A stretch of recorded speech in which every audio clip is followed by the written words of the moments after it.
কালো জিরে কাঁচা লঙ্কা ফোড়ন দিয়ে বেগুন দিয়ে ইলিশ মাছের পাতলা ঝোল। যারা খায় তারাই জানে এর কি স্বাদ। আহা হা, যারা না খেয়েছে তাদের জন্য রইল আজকের আমার এই রেসিপি। তবে রান্না হবে কিন্তু এই কাঁচা মাছের ঝোল। তো চলো ফটাফট এবার রেসিপিটা কিন্তু মন দিয়ে দেখো। আর যদি স্কিপ করো ভিডিওটা তাহলে কিন্তু তোমার রান্নার 12টা থেকে 13টা বেজে যাবে। তো চলো ফটাফট দেরি না করে এবার রেসিপিটা শেয়ার করি। তো তোমরা দেখতেই পেয়েছো বেগুনগুলো আমি এরকম লম্বা লম্বা করে কেটে নিয়েছি, আর এইবার তেলের মধ্যে দিয়ে দিচ্ছি। আর বেগুনগুলো কিন্তু একদম লাল লাল করে ভেজে নিতে হবে, যাতে এক দেখাতেই বউ পছন্দ। তো এবার চলো, বেগুন তো লাল লাল করে ভেজে নেওয়া হয়ে গেছে। তারপর এবার পরেরটা, তো এইবার দিয়ে দিচ্ছি কালো জিরে ফোড়ন আর তার সাথে কাঁচা লঙ্কা ফোড়ন। তো কালো জিরেটা যখন দিয়েছি তোমরা হয়তো দেখতে পাওনি, তাই আমি আবার একটু ভালো করে ছড়িয়ে টড়িয়ে একটুখানি দেখিয়ে দিলাম।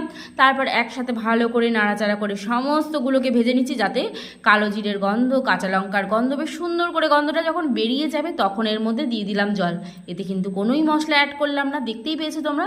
এরপর দিয়ে দিলাম ওর মধ্যে নুন আর একটু হলুদ। আর এখনও কিন্তু মাছগুলো পড়ে রয়েছে, মাছ কিন্তু আমি ভাজিনি, কাঁচাই রয়েছে। তো হলুদও দেওয়া হয়ে গেছে। এবার ভালো করে মিক্সড করে দিলাম, যাতে ঝোলটা যতক্ষণ না টকবক করে ফুটে উঠছে ততক্ষণ আমি কিছুই করতে পারছি না মাছগুলোর জন্য। তো এইবার কিন্তু আমি মাছগুলোও ওর মধ্যে দিয়ে দিলাম।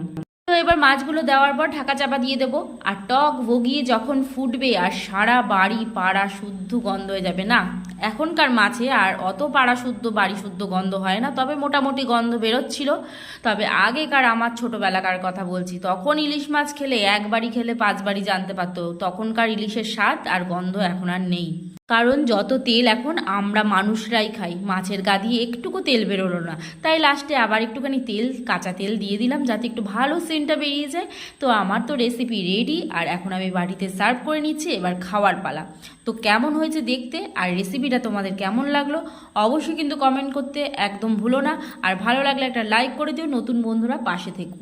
তো রেসিপিটা সহজ আর সোজাসাপটা দেখে অনেকেই হয়তো ভাবতে পারো এটা আবার কোনো রান্না হলো নাকি, এটা কি এমন রান্না করলো। তো তোমাদেরকে বলছি তোমরা একবার জাস্ট করে দেখো, তো দারুণ খেতে লাগে।